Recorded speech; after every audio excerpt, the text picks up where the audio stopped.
வேப்பிலை மாலை எப்படி அம்பாளுக்கு கட்டுறதுன்னு விதவிதமாக கட்டுறாங்க. நீங்கள் ஊசிலையும் கோத்து கட்டலாம், இப்படி செஞ்சும் நீங்கள் கட்டலாம், லெமன் சேர்த்து நடுவில் கட்டலாம். இப்போ பார்த்தீங்கன்னா இதை நான் உருவி எடுத்திருக்கேன். கொஞ்சம் நூலை விட்டுட்டு பாருங்கள், எப்பவும் போல் நம்ம பூ கட்டுற மாதிரி தான் அப்படியே கட்ட வேண்டியதாக பாருங்கள். இங்கே ஊடால் நீங்கள் எந்த பூவாவது ரோஸோ ஏதாவது ஒன்றும் நீங்கள் சேர்த்துக்கலாம். வேறு எந்த பூவும் இல்லாததால் நான் ரோஸ் கட்டி வச்சுட்டேன்.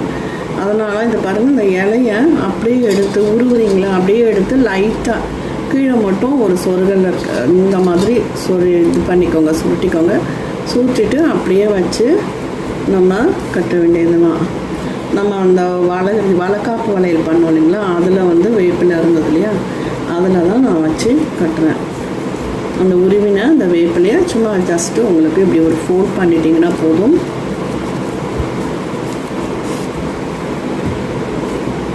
அதே மாதிரி தான் ஃபுல்லாக எல்லாத்தையும் நம்ம கட்ட வேண்டியதுதான்.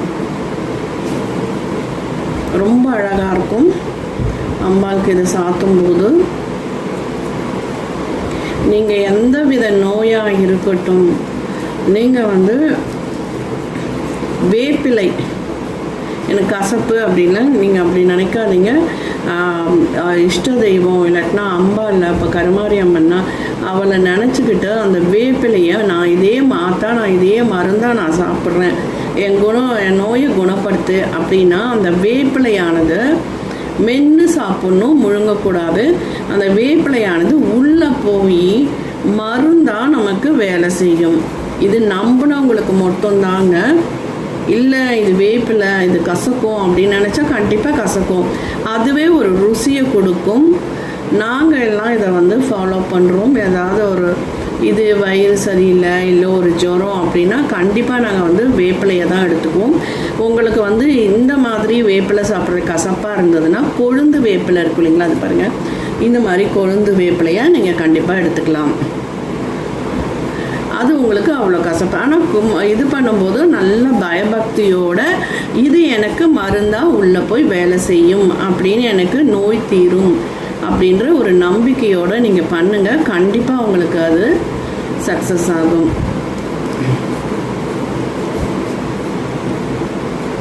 நான் இதை ஃபுல்லாக கட்டிட்டு உங்களுக்கு காமிக்கிறேன். சுவாமிக்கு விசேஷம் வருதுன்னா நம்ம முதல் நாள் சாயந்தரமே இந்த மாதிரி கட்டி வச்சுருந்தனாலும் நம்ம இது உருவுறதை விட இப்போ அப்பப்போ உருவி கட்டும்போது நல்லா ஈஸியாக இருக்கும். அது பாருங்கள், இப்படியே சுருட்டிட வேண்டியதான், மடமடன் கட்டிடலாம். ஒருத்தர் உருவி கொடுத்தாங்கன்னா ஒருத்தர் கட்டுறதுக்கு இதுவாக இருக்கும். நான் அதை நம்ம வளைக்காப்பு வேப்பையில் காப்புக்காக நான் உருவினதால அப்படியே வச்சு கட்டினது பாருங்கள். இதுனா நமக்கு ஈஸியாக ஒவ்வொன்றா உருவி கட்டிடலாம். நான் ஃபுல்லாக கட்டிட்டு உங்களுக்கு காமிக்கிறேன். அடுத்தது நமக்கு தேவை லெமனுங்க. கூட லெமன் வச்சு கட்டலாம். என்கிட்ட லெமன் கம்மியாக இருந்தது, அதனால் உங்களுக்கு ஒரு லெமன் அந்த கீழே தொங்குறதுக்கு. இப்போ பார்த்தீங்கன்னா வேப்பிலை குச்சி ஒன்று கட் பண்ணி இதுலேயே பூ நாட்டு போட்டு வச்சுருக்கேன். இப்போது நம்ம ஒரு ரோஸை கோத்துக்கலாம். அடுத்தது ஒரு லெமன், அடுத்தது ஒரு ரோஸ். இதுதாங்க இந்த பார்டரு அம்பாளுக்கு. பார்த்திங்கன்னா இப்போ நம்ம கட்டிட்டு இங்கே விரலை சும்மா ஒரு சுண்டு விரலோ ஒரு பேனாவோ கொடுத்து இங்கே ஒரு நாட் போட்டுக்கோங்க. ஏன்னா தொங்க விடுறதுக்கு என்கிட்ட கருமாரி அம்மன் இருக்காங்க, அதுக்காக. இப்போ பார்த்திங்கன்னா இப்போது இந்த சென்டர் பிளேஸ் இருக்கு இல்லைங்களா, அந்த சென்டர் பிளேஸில் நம்ம இதை கோத்துடலாம். இப்படி கோக்க முடியாது, நம்ம கட்ட தான் முடியும். நாட் போட்டு இங்கே கட்டிடுங்க. இந்த ஊசி எடுத்துடலாம்.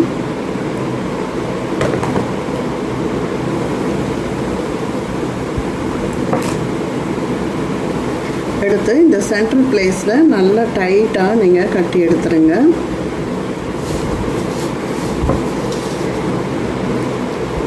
நல்லா இப்படி தொங்கணும்.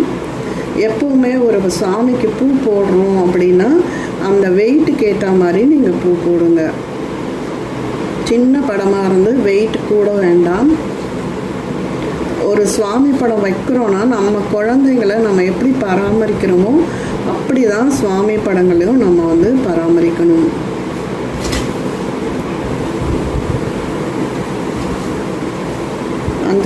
நாட் போட்டு அதே போல் இந்த பக்கமும் நம்ம நாட் போட்டுக்கலாம். கரெக்டாக தீர்த்த தண்ணி வைக்கணும். தண்ணி இல்லாமல் சுவாமிக்கு வைக்கக்கூடாது.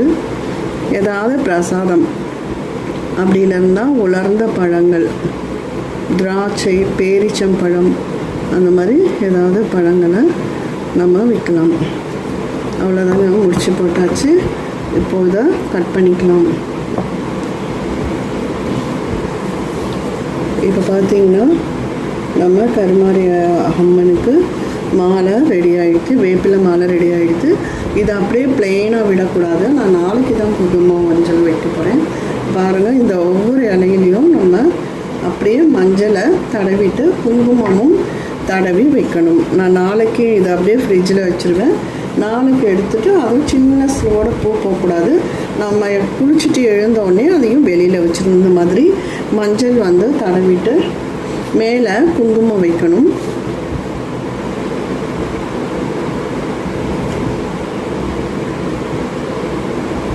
தண்ணி தொட்டு மஞ்சளும் குங்குமமும் வைக்கணும். பார்த்திங்கன்னா அருமையான அம்பாளுக்கு ஒரு அழகான மாலை ரெடி ஆகிடுது, வேப்பிலை மாலை.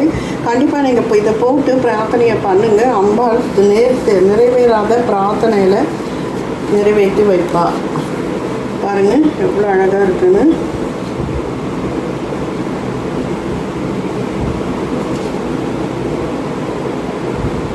வேறு ஒரு வீடியோவில் இன்னும் விதவிதமாக எப்படி நம்ம இந்த வேப்பிலை மாலை செய்கிறதுக்கும் நம்ம பார்க்கலாம். கண்டிப்பாக இந்த வீடியோ பயனுள்ளதாக இருக்கும்னு நினைக்கிறேன். கண்டிப்பாக இந்த வீடியோ பிடிச்சிருந்தால் லைக் பண்ணுங்கள், ஷேர் பண்ணுங்கள், சப்ஸ்கிரைப் பண்ணுங்கள், கமெண்ட் பண்ணுங்கள். நன்றி, வணக்கம்.